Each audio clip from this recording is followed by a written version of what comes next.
En France, d'abord, cette étude sur la grippe A. Elle vient confirmer un sentiment assez répandu. Des millions d'adultes ont sans doute été contaminés par le H1N1, mais sans présenter les symptômes de la maladie, et en particulier une forte fièvre.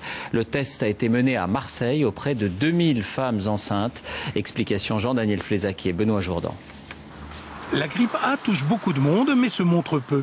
Si l'on en croit une étude publiée par une équipe française, nombre d'entre nous ont pu croiser le virus sans le savoir.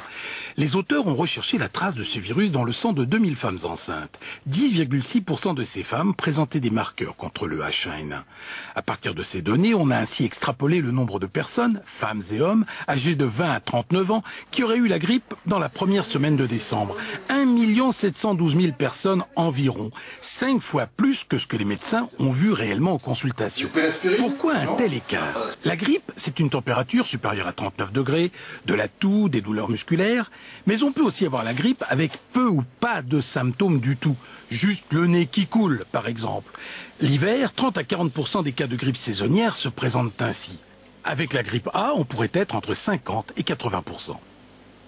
Probablement, lorsque l'épidémie sera terminée, il y aura plus de gens qu'on ne pensait qui ont rencontré le virus de la grippe et qui ont été immunisés. Et il est clair que cette donnée sera importante pour réfléchir à l'élaboration du programme vaccinal de l'hiver prochain. On pourra, par exemple, concentrer la vaccination sur les sujets les plus exposés aux formes graves, notamment les enfants, les femmes enceintes et les jeunes adultes.